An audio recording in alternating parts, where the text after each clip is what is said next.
Buenas a todos. De nuevo, ahora vamos a seguir con la segunda parte de esta lección sobre el Frente Oriental de 1941 a 1943, ya con la parte dedicada a la invasión propiamente dicha.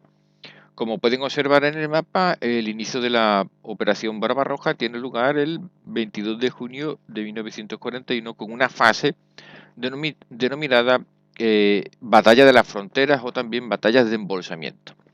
Como vimos en las pantallas anteriores, la propia disposición operacional de los soviéticos en la frontera ayudó mucho a que en los ejes naturales de ataque, uno en dirección al Báltico, hacia Leningrado, otro que era el grupo de ejército central, el más poderoso de todos, en dirección a una cuña hacia Moscú, siguiendo la única carretera realmente que podía recibir tal nombre, que cruzaba Minsk en Smolensk en dirección a Moscú, eh, para embolsar a los ejércitos soviéticos en esta zona. Y otro grupo, que era el único grupo que era heterogéneo en cuanto a las nacionalidades, porque había rumanos, alemanes y húngaros también, en dirección hacia Ucrania, aunque avanzando a un paso mucho más lento. En esta serie de batallas de embolsamiento, batalla de las fronteras, la propia evolución de la batalla determinó fortísimas pérdidas a los soviéticos, a pesar de que los alemanes a la semana del inicio de la operación se encontraron con una sorpresa táctica muy desagradable. El Servicio de Información Militar alemán, la Abwehr, que no era precisamente de los mejores, ni mucho menos, aunque no era el peor, no había determinado ni el número ni tampoco los modelos exactos de que disponían los carros de combate soviéticos.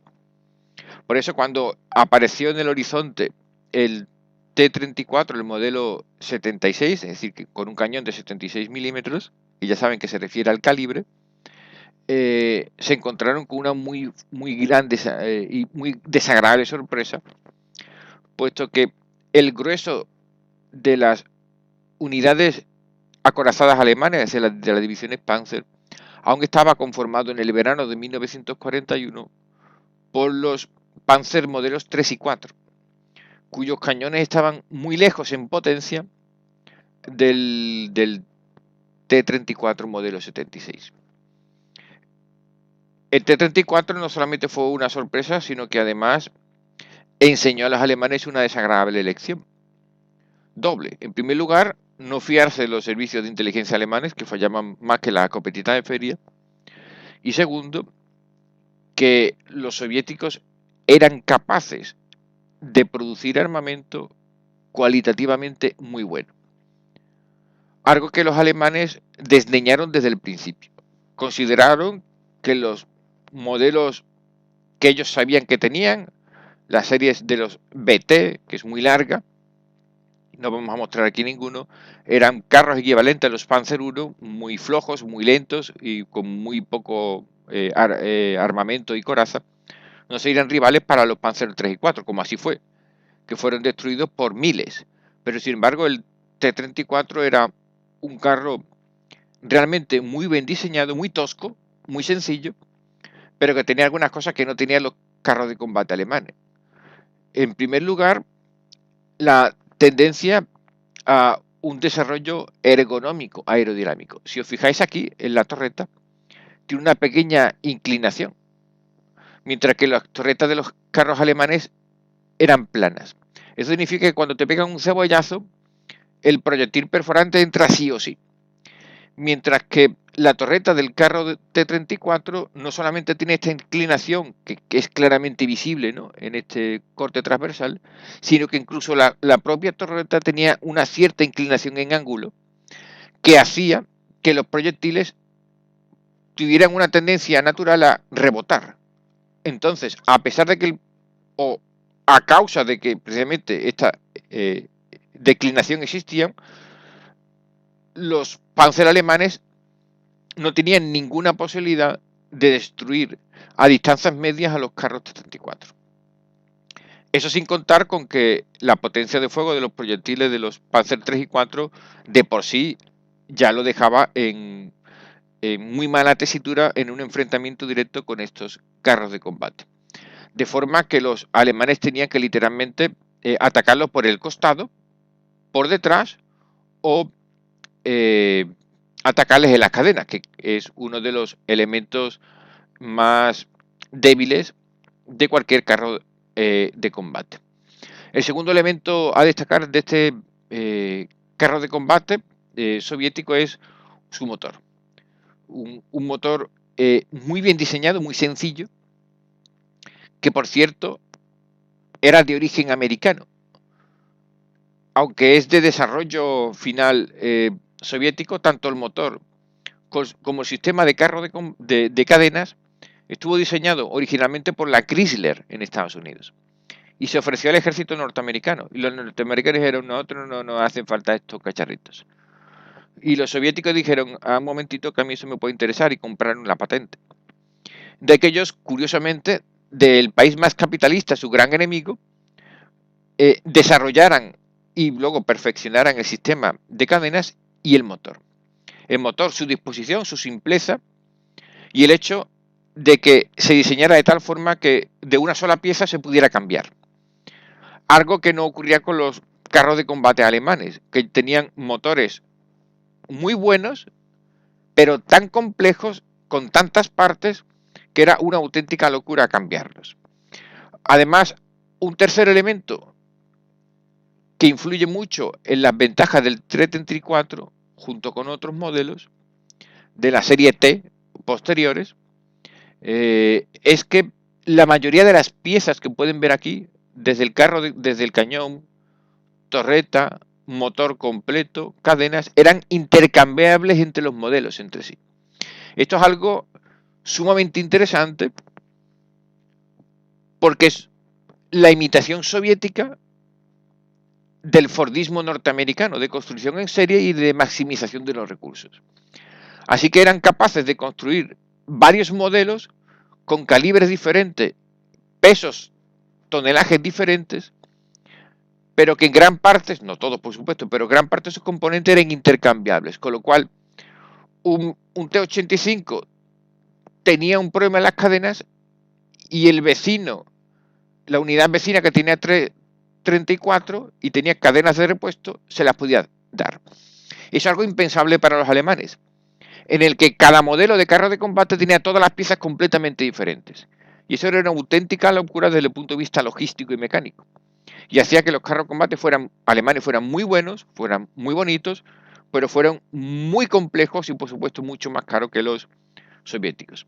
Esto, como digo, es un elemento que supone una sorpresa táctica. Los 34 infligieron una enorme cantidad de pérdidas a los alemanes, pero le enseñaron cosas que los alemanes tardaron mucho tiempo en aprender y en darse cuenta, y que en algunos casos, a causa de la propia personalidad de Hitler, ni siquiera llegaron a asumir. De hecho, a pesar de que la industria de carros de combate alemana le pidió a gritos a Hitler que imitara la capacidad de intercambiar piezas de los carros de combate, Hitler nunca aceptó este principio. Bien, en este mapa vemos de una forma más concreta como ya a partir de julio-agosto de 1941, y una vez que Stalin ha declarado la Gran Guerra Patria, de la que hablaremos ahora, se ha desarrollado una serie de grandes embolsamientos en la zona de Bialystok, Minsk, Smolensk, Vyazma. Todos estos puntos indican embolsamientos que suponen graves pérdidas para los soviéticos, en algunos casos brutalmente elevadas, pero que en realidad una parte muy importante de las tropas soviéticas, sobre todo de la zona del sur, la zona en torno a Ucrania, han podido replegarse en dirección este. O dicho de otra forma, solo parcialmente se logra el éxito estratégico diseñado en la Operación Barbarroja, en la directiva número 21, de destruir las fuerzas soviéticas al oeste del río Dnieper. Una gran parte de ellas es empujada en dirección este, y claro, al ser empujada en dirección este, se van uniendo al segundo escalón estratégico defensivo operacional y sobre todo al tercer y último escalón, que es la zona estratégica en torno a Moscú. El concepto de Gran Guerra Patria es muy interesante, porque ya saben que el marxismo desde el punto de vista teórico es internacionalista. Aunque por supuesto va a haber una corriente marxista que va a desarrollar cierto nivel de concomitancia entre el nacionalismo y el marxismo. Pero eso ahora mismo no vamos a hablar. Pero en esta época se había una fuerte convicción de que el marxismo tenía una necesidad imperiosa de internacionalizar y exportar la revolución. Fue sorprendente que Stalin declarara la Gran Guerra Patria, hiciera un llamamiento a la nación en su conjunto, apelando a valores patrios y nacionales. O dicho de otra forma, se sacó del cajón un concepto meramente burgués, como es la patria, la nación, el pueblo, la madre Rusia. Y esto es muy interesante porque, martilleado con la propaganda soviética, llegó efectivamente a convencer al pueblo de que efectivamente no estaban luchando no tanto para salvar el régimen marxista de Stalin, sino para defender la libertad del pueblo ruso frente al invasor. Esto fue entendido por la mayoría del pueblo ruso en su conjunto, pero Hitler cometió un error que acabaría pagando, precisamente por no hacer una lectura correcta del concepto de nación y de los odios ancestrales que había dentro de las propias confederaciones que conformaban la Unión Soviética. Si nos fijamos en el mapa, la Wehrmacht, junto con sus aliados, los rumanos y los húngaros, van a entrar efectivamente en Ucrania. Ucrania no es Rusia, ni Bielorrusia. De hecho, los ucranianos sufrieron en los años 20 unos 20 millones de muertos en las grandes hambrunas provocadas por los sistemas de colectivización forzada, que forman parte, curiosamente, de esos planes quinquenales. Y como todo iba para la industria, lo que tenían que pagar los platos rotos eran en gran medida los campos de cereales de Ucrania. Eso había provocado que el ucraniano medio, sobre todo el ucraniano campesino, que era el 90%, odiara profundamente al régimen de Stalin y a los rusos en su conjunto. Pues bien, en definitiva, esto significaba que los ucranianos eran potencialmente aliados de los invasores alemanes. Hubo generales alemanes que intentaron, de alguna forma, hacer ver a Hitler que en vez de machacar a los ucranianos, lo que debería hacer sería utilizar a las tropas ucranianas que se estaban rindiendo y recibiendo a los alemanes como liberadores de la opresión rusa a su favor para luchar contra los soviéticos. Sin embargo, el gran error de Hitler fue considerar la invasión de la Unión Soviética como una guerra racial. Cuidado, esto es importante, una guerra racial, étnica, contra un ser inferior como eran los eslavos en su conjunto, que ahí incluimos a los rusos, a los bálticos, a pesar de que los bálticos no tienen nada de eslavos, los bielorrusios y los ucranianos, entre otros. Pues bien, este error acabaría volviéndose en su contra porque cuando los ucranianos comprobaron que los alemanes podían llegar a ser peor que los rusos, fueron la peor pesadilla para el frente trasero de los alemanes. De hecho, los partisanos ucranianos fueron posiblemente los más famosos de la Segunda Guerra Mundial y acabaron generando enormes problemas a las tropas de la Wehrmacht.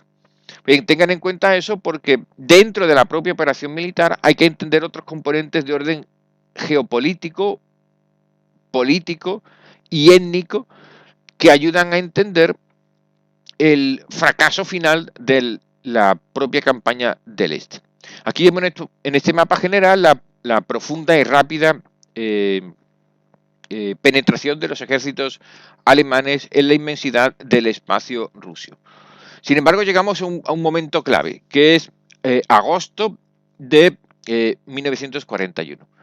Las tropas alemanas han entrado claramente en territorio ruso bastantes cientos de kilómetros, están ya muy cerca de iniciar el cerco de Leningrado y la cuña del grupo de ejército centro está avanzando bastante rápidamente en dirección a Moscú. Bueno, aquí está Moscú y este es el grupo de ejército centro. Ahora hay que fijarse en esta cuña, en esta línea que está aquí. Pues bien, el 22 de agosto, Hitler tomó una decisión decisiva, valga la redundancia. Y es que, a pesar de que los generales alemanes en su conjunto decían que había que aprovechar el empuje de la carretera que iba desde Minsk pasando por Smolensk en dirección a Moscú y seguir hacia adelante, Hitler decidió desviar las tropas, sobre todo las tropas más importantes, que era el grupo acorazado de Guderian, que eran las tropas mecanizadas y acorazadas, y las tropas Panzer, hacia el sur. Es decir, para tomar desde la retaguardia y desde el norte y embolsar a las tropas soviéticas de la zona de Ucrania. Esta decisión la toma Hitler en primer lugar porque el avance del grupo de ejército sur era muy lento y él temía que los soviéticos se escaparan. Entonces lo mejor era desviar las tropas del grupo de ejército centro para en un golpe en dirección sur desde el norte copar, embolsar a los ejércitos ucranianos de la zona de en torno a la capital. La segunda consecuencia de esto era que, teniendo en cuenta que estábamos ya en agosto, estaba cerca la Rasputitsa, que impepinablemente llega en septiembre, él necesitaba los ricos y fértiles campos de cereales ucranianos y por tanto había que evitar la destrucción por parte de los rusos. Así que desde el punto de vista económico, Hitler tomó una decisión que influyó decisivamente en que Alemania no tuviera ninguna posibilidad real de conquistar Moscú en el invierno de 1941. A día de hoy todavía hay una agria polémica entre los historiadores acerca de si esta decisión fue correcta o no. Algunos defienden que tenía sentido porque iba en concomitancia con hacerse cargo de los recursos de Ucrania y evitar la huida de los ejércitos soviéticos que estaban al oeste del río Dnieper. Esto es, como digo, de sentido común, pero también otra parte de los historiadores dicen que teniendo en cuenta que la capital, Moscú, era la capital administrativo-política, el corazón donde estaba Stalin, y que ya había voces que estaban diciendo claramente a Stalin, oye, hay que salir cagando leche de Moscú porque esta gente viene, era bastante probable que los alemanes hubieran seguido en dirección recta hacia Moscú, hubieran conquistado Moscú y hubieran provocado el colapso político del régimen y no sé si una rendición completa, pero sí tal vez algún tipo de negociación con Hitler. No sabemos porque eso sería un futurible. Lo que sí sabemos es que el desvío del grupo de ejércitos de Guderian desde el frente central en dirección sur retrasó finalmente la ocupación, conquista de Moscú. Aquí en este mapa vemos como efectivamente el segundo grupo de ejércitos, lo vemos aquí, segundo grupo de ejércitos Panzer de Guderian avanzando desde el norte, finalmente junto con las tropas del grupo de ejército sur que están avanzando muy lentamente, logran embolsar a una enorme cantidad de ejércitos soviéticos en la zona de Kiev. Sin embargo, lo que sí sabemos también es que a pesar de que las pérdidas fueron muy grandes, sustanciales, muchos soldados y vehículos lograron escapar de Ucrania, con lo cual Hitler solo logró una victoria a media. Con todo, las batallas de embolsamiento más importantes provocaron un nivel de bajas enorme, espantoso. Fíjese que solamente en la batalla de embolsamiento de Smolensk, que se produce de julio a septiembre del 41, los soviéticos tuvieron más de 340.000 bajas, y en la defensa de Kiev, que se produce la misma fecha, es decir, el famoso embolsamiento del que hemos hablado, más de 700.000 bajas. Sin embargo, sabemos que aproximadamente 500.000 de hombres lograron escapar hacia una nueva línea de defensa. Efectivamente, a mediados de septiembre de 1941 llega la temida Rasputitsa, el barro, que ralentizó enormemente el avance en todas direcciones, sobre todo en dirección a el eje principal, en principio, que era Moscú. Por eso, cuando en septiembre ya se sabe que gran parte del ejército soviético va a ser aniquilado en Ucrania, se empieza a diseñar la operación decisiva de conquista por asalto, una operación gigantesca contra Moscú. Esa es la denominada Operación Tifón, que comienza el 2 de octubre de 1941. Esta operación fue diseñada, entre otros, por el jefe del Estado Mayor del Ejército, general Franz Halder, que sobrevivió a la Segunda Guerra Mundial y escribió cosas realmente interesantes. Una de ellas, la pongo aquí citada literalmente, dice: al estallar la guerra calculábamos que el enemigo disponía de unas 200 divisiones. Hasta hoy, es decir, hasta octubre de 1941, ya hemos contado 360. Pues bien, lo que quiere decir con esto es que efectivamente dos cosas. Primero, el servicio de inteligencia alemán no era capaz de calcular realmente la potencia del ejército soviético. Y segundo, los ejércitos soviéticos, a pesar de que eran destruidos una y otra vez, siempre volvían a aparecer. De hecho, hay anécdotas interesantísimas. Por ejemplo, el 15º ejército soviético que combatió en la frontera cerca de Brest-Litov fue aniquilado entre junio de 1941 y diciembre 4 veces. El mismo ejército. Y siempre sobrevivía. Es decir, lo acababan completamente y de las reservas traían gente, los equipaban y le daban el mismo nombre. Lo volvían a aniquilar y no importaba, le volvían a dar el mismo nombre al siguiente ejército. ¿Eso qué significaba? Que los soviéticos tenían una enorme capacidad para reponer sus pérdidas, a pesar de que estas eran muy grandes.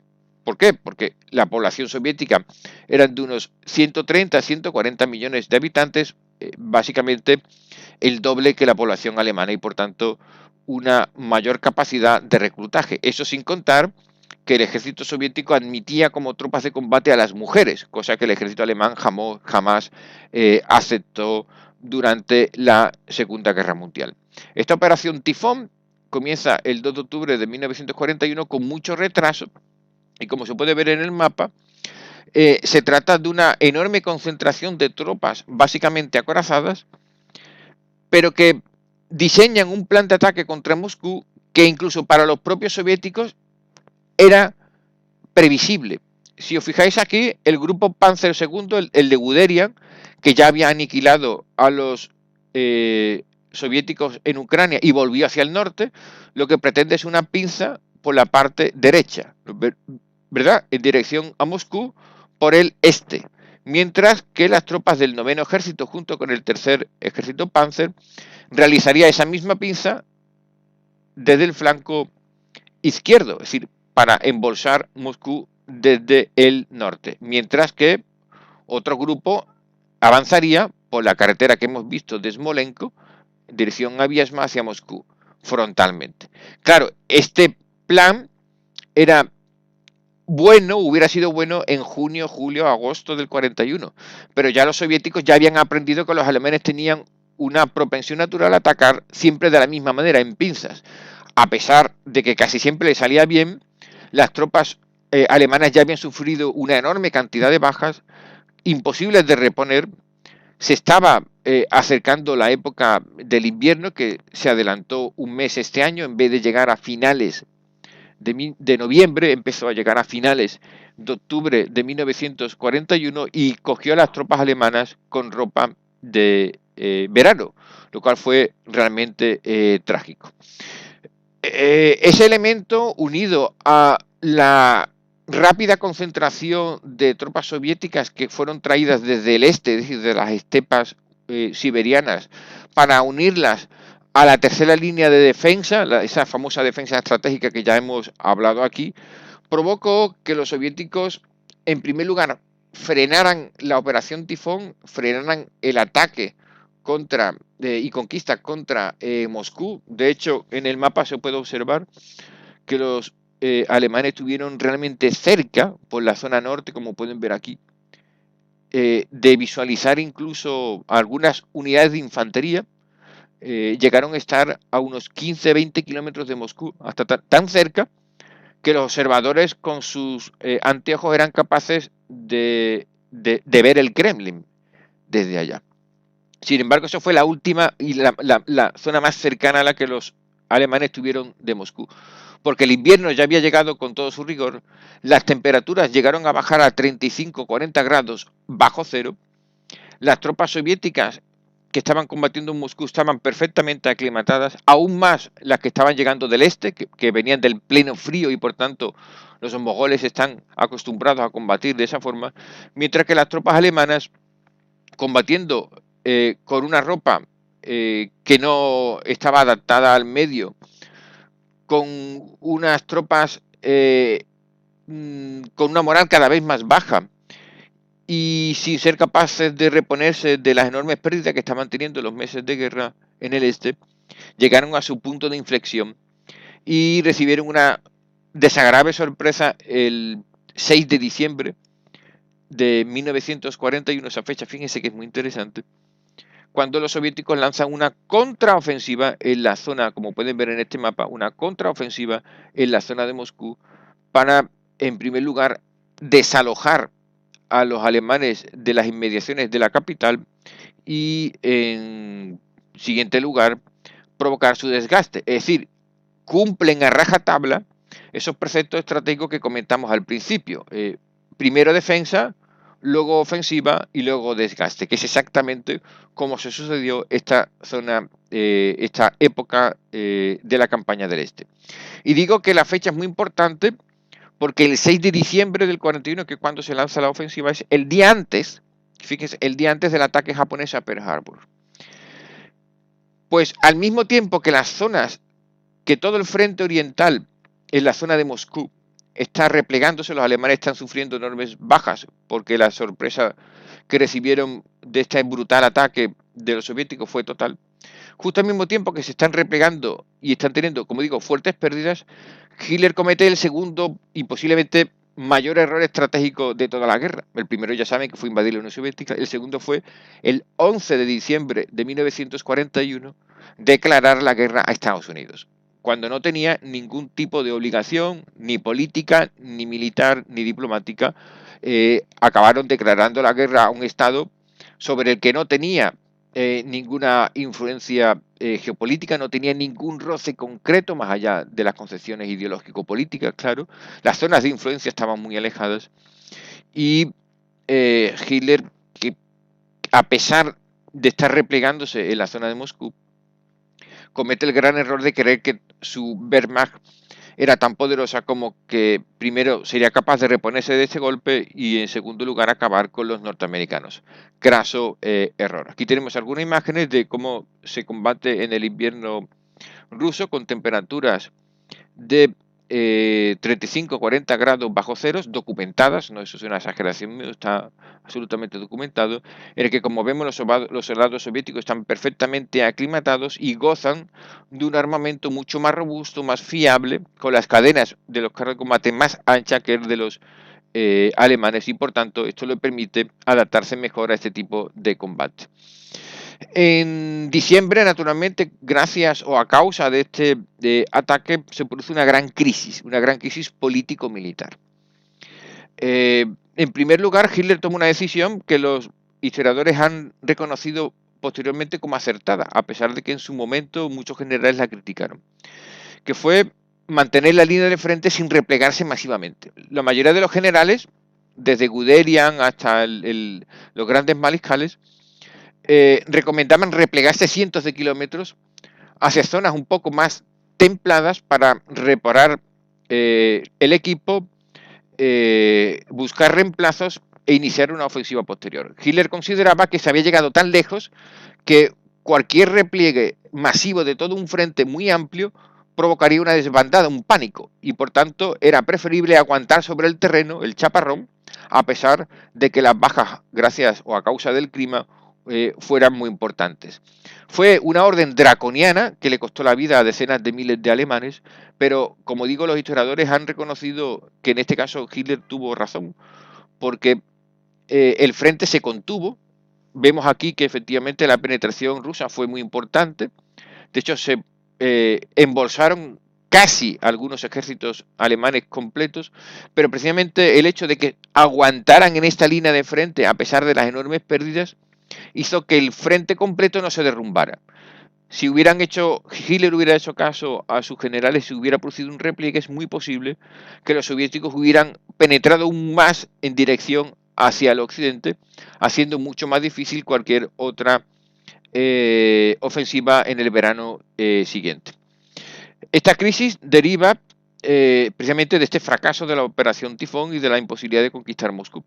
Por eso esta crisis que se produce entre diciembre y diciembre del 41, enero del 42, trae la destitución de prácticamente todo el generalato alemán que estaba dirigiendo las operaciones desde junio de 1941. O sea, fueron depuestos todos los comandantes de todos los ejércitos y todos los mariscales que comandaban los grupos de ejércitos. Al mismo tiempo, Hitler se autonombra jefe del OKH, es decir, el Oberkommando de Heeres, el mando supremo del ejército de tierra. El general von Brauchitsch, que era el jefe del Estado Mayor del ejército de tierra, el comandante en jefe del ejército de tierra, es depuesto en diciembre de 1941 y Hitler aprovecha sus poderes como presidente, canciller y ministro de Defensa para nombrarse a sí mismo jefe del OKH. Esto tuvo una gran trascendencia político-militar, puesto que esto significaba que desde entonces Hitler podía determinar, dirigir directamente el empleo de prácticamente todas las unidades del ejército de tierra, y en especial del frente del este, porque el OKH se dedicó durante toda la Segunda Guerra Mundial al frente del este, mientras que el OKW al resto del teatro de operaciones. Inmiscuirse de esta forma, a nivel táctico incluso, Hitler en todas las operaciones tuvo, como es fácilmente deducible, trágicas consecuencias durante la Segunda Guerra Mundial. Aquí vemos en este mapa una cosa realmente curiosa, que es el empleo de paracaidistas por parte de los soviéticos. Los soviéticos utilizaron muy pocas veces el arma paracaidista en la Segunda Guerra Mundial. Fíjese que en esta imagen aparece el porqué, una de las causas. Y es que las tropas paracaidistas soviéticas no eran profesionales. No habían recibido una instrucción como la de los alemanes u otras unidades que irían creando los aliados conforme iban pasando la guerra. Hasta tal punto no eran profesionales que ni siquiera diseñaron aviones capaces de llevar en su interior a los paracaidistas, con lo cual esta imagen es muy curiosa para mostrar cómo se tiraban los paracaidistas desde los aviones. Salían desde el interior, ahí estaban todos apelatonados, se ponían en el ala y desde las alas se resbalaban hacia el vacío, como pueden ver en esta imagen de acá. Es una cosa realmente sorprendente, y me imagino que más de uno se pegaría una buena hostia y se mataría, porque fíjense lo que es salir desde acá, ir correteando por aquí arriba, desplegarse sobre las alas y luego deslizarse por aquí hacia el vacío y luego, claro, abrir el paracaídas. Porque estos Tupolev gigantescos no estaban diseñados como aviones para portar a paracaidistas. Como podéis ver, no tienen puertas en los laterales.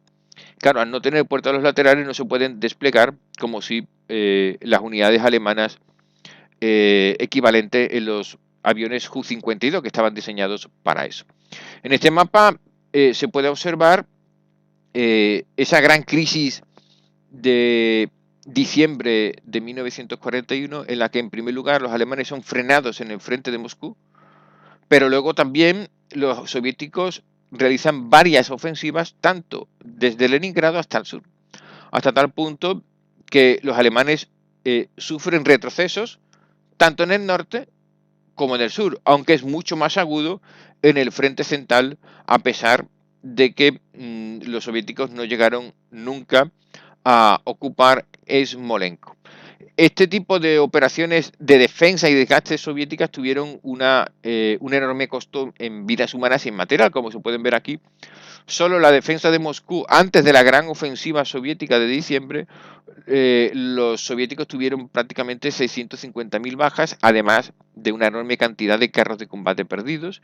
En el sitio de Sebastopol, 200.000 bajas, y en la ofensiva de Ries y Vyazma, que está en los alrededores en dirección a Moscú, más de 700.000 bajas. Es decir, el costo para los soviéticos de esta defensa exitosa del frente en el invierno del 41 al 42 fue enorme. En esta diapositiva se pueden ver el enorme porcentaje de pérdidas del ejército soviético en 1941. Fíjense que solamente en carros de combate perdieron el 72% de todos los empleados. De 22.000 que tenían en junio, perdieron 20.500 y solo recibieron 5.600. Estas tablas muestran dos cosas muy interesantes, y es que de todo este material, perdieron más del 55%. Cualquiera otra nación, solamente con este nivel de pérdidas en material de guerra, hubiera sido suficiente para que se hubiera rendido. Pero lo segundo, que es a donde vamos, es que los soviéticos tenían una enorme capacidad para absorber los golpes, puesto que la industria de guerra alemana, la industria de guerra soviética, en gran medida había podido trasladarse desde Ucrania, aunque no toda por supuesto, pero desde Ucrania y los alrededores de Moscú, en dirección a los Urales e incluso más allá. Por tanto, a pesar de que seguían teniendo un enorme porcentaje de pérdidas de material y equipo, eran capaces de reponerlo muy rápidamente, aunque no en una cantidad suficiente como para ya en el 41 poder afrontar una ofensiva con garantías de expulsar definitivamente a los alemanes, pero sí como para poder llenar de nuevo las bolsas de defensa estratégicas capaces de hacer frente a lo que sería la nueva ofensiva alemana que se produciría en el verano de 1942 en dirección a la famosa Stalingrado.